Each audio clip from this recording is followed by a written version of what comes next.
Sabe aquele momento onde você define seu público-alvo, persona, avatar, o nome que você utilizar, e aí você pega ele na parede e depois de 2 anos ele ainda está na parede e você acha, não, eu ainda continuo falando com aquelas pessoas. Talvez não seja muito bem o que acontece. Eu estava em uma ligação na parte comercial hoje, né? Inclusive antes da gravação desse vídeo, eu tive essa sacada da ideia, que é algo que às vezes a gente pratica, mas eu nunca vi ninguém falar sobre isso, sobre público-alvo ou persona dinâmica, né? É um estilo, talvez, se eu conheço esse termo, beleza, se eu não conheço, tá tudo bem, mas é um estilo que eu acho que a gente precisa mentalizar que o nosso público-alvo nem sempre é estático ao longo do tempo, tá? Dando um exemplo mais específico, imagina uma empresa de turismo, né? Uma empresa de turismo que há 4 anos levava pessoas para os Estados Unidos ou levava pessoas para a Europa com dólar super baixo. O que vocês acham que mudou dessas pessoas que antes iam para a Europa, para os Estados Unidos, para o ano que a gente está, ou para o ano de 2015, porque esse vídeo eu estou gravando em 2016, né? O que vocês acham que aconteceu?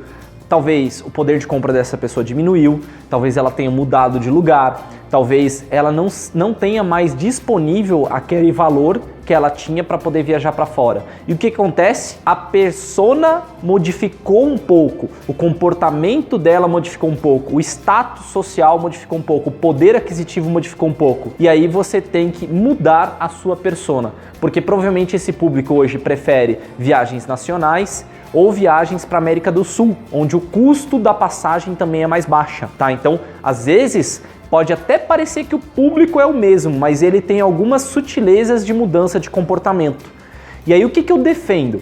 A grande sacada aqui, eu já falei em outros vídeos, para descobrir persona é fazer uma pesquisa junto com essa pessoa que está comprando. Agora, o ponto é, faça sempre essa pesquisa, implante essa pesquisa e avaliação da persona sempre. Por quê? Porque você vai poder tirar a cada 3 meses uma visão geral daquele público.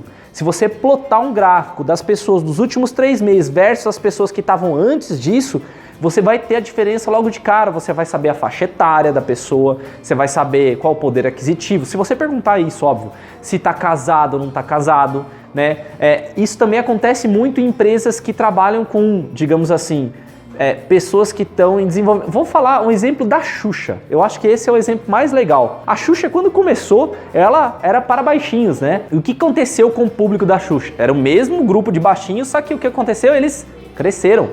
Hoje a Xuxa tem um público a faixa etária, eu diria que é de 35 a 45 anos. Vou chutar algo mais ou menos assim, tá? Que são fãs da Xuxa ainda. Não é um público mais jovem, que não teve contato com a Xuxa quando ela estava antes, mas eles têm um comportamento totalmente diferente nos dias de hoje, eles não são mais crianças. E aí você poderia falar, não, o público da criança são baixinhos, de 5 a 10 anos de idade. Não é, esse público evoluiu, esse público mudou, mas continua existindo, ele tem algum tipo de relação com você, ele quer continuar comprando de você, só que o comportamento dele mudou um pouco. Então esse modo de fazer pesquisas contínuas é fundamental para você poder saber se você continua falando com o mesmo estilo do público, se o comportamento dele é o mesmo, porque às vezes as dores deles mudam e é nas dores que você tem que atuar para você mostrar o benefício. Então um trabalho que eu preciso fazer na agência sempre é ver quem está entrando como cliente. Se hoje em inbound marketing entram mais empresas de serviços, mais empresas de educação e antes entrava mais e-commerce, eu tenho que notar isso e mudar minha comunicação para eu me adaptar a esse novo público que está buscando o serviço que eu ofereço. Então, esse é um conceito importante que você precisa ter no seu radar e não assumir como verdade única que sua persona vai se manter para o resto da sua vida. Na verdade, ela vai se transformar ao longo da vida da sua empresa, assim como o seu produto vai evoluir. No máximo você pode falar assim, essa persona não é mais a grande persona do meu público, ela se transformou em outra, né? Ela, digivolveu, para quem era do Digimon, da época do Digimon, enfim, nada a ver, mas ela transformou em um público um pouquinho diferente. Aí você pode criar uma persona nova, baseado nesse novo comportamento, nessas novas características, nessas novas dores. Mas não acha que a sua persona vai ser sempre aquela ao longo dos anos. Eu recomendo que a cada 3 meses você avalie essa pesquisa que você faz e a cada 6 meses você olhe de verdade se você está trabalhando com a persona correta, porque isso vai mudar tudo. tendo uma persona diferente, eu tenho que desenhar uma jornada de compra diferente e eu tenho que ter formas de atuar dentro dessa jornada de compra totalmente diferente, tá? Então coloque no seu radar, que isso é fundamental para o sucesso das suas campanhas de marketing digital.